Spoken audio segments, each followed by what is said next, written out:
ഇനി ഈ പറഞ്ഞ മാതിരി നമ്മളെ വാപ്പാര് അതിന്റെ വാപ്പാര് 2 or 3 തലമുറ എന്നാണെങ്കിൽ ഞാൻ നേരത്തെ പറഞ്ഞതുപോലെ എന്തൊക്കെ വലിച്ചെറിയേണ്ടി വരും? ഇത് നജീബ് മുസ്ലിയാർ എഴുതിയ പ്രശ്നോത്തരം എന്ന പുസ്തകമാണ്. ഈ പുസ്തകത്തിൽ ഒരു ഫത്വ, ഖുർആൻ പരിഭാഷയും സുന്നികളും. പ്രശ്നം, ഖുർആൻ പരിഭാഷപ്പെടുത്തുന്നതിന്റെ വിധി എന്ത്? സുന്നി പണ്ഡിതന്മാർ അതിനെക്കുറിച്ച് പാടില്ല എന്ന് പറയുകയും സുന്നി നേതാക്കന്മാർ തന്നെ ചിലർ പരിഭാഷപ്പെടുത്തിയതായിട്ട് കാണുന്നുമുണ്ടല്ലോ. ഇതിലുള്ള തത്വം എന്ത്? ഒരു വിശദീകരണം തരുമോ? ഉത്തരം, ഖുർആൻ പരിഭാഷപ്പെടുത്തൽ ഹറാമാണ്. ഖുർആൻ പരിഭാഷപ്പെടുത്തൽ ഹറാമാണ്.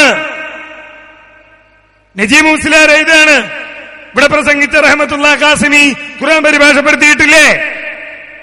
ഹറാമ് ചെയ്തിട്ടില്ലേ? ഇനിയോ വീണ്ടും അദ്ദേഹം പറയുന്നു, ഫിഖ്ഹിന്റെ കിതാബുകളും അതിന്റെ ആശയങ്ങളും അംഗീകരിക്കുന്ന സുന്നി പണ്ഡിതന്മാരാരും ഖുർആൻ പരിഭാഷ പുറത്തിറക്കിയിട്ടില്ല.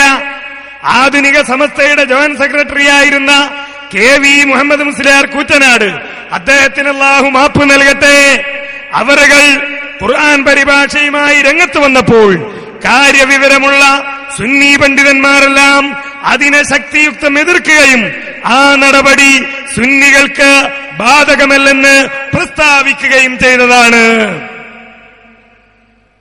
വഹാബിസം വലിച്ചെറിയ എന്ന് പറഞ്ഞിട്ട് ഇവിടെ പ്രസംഗിക്കുന്ന റഹ്മത്തുള്ളാ ഖാസിമിയെ സുന്നി പണ്ഡിതന്മാര് പണ്ടേ വലിച്ചെറിഞ്ഞിട്ടുണ്ട് എന്നാണ് ആര് പറയുന്നത്? നജീബ് മുസ്ലിയാർ പറയുന്നത്.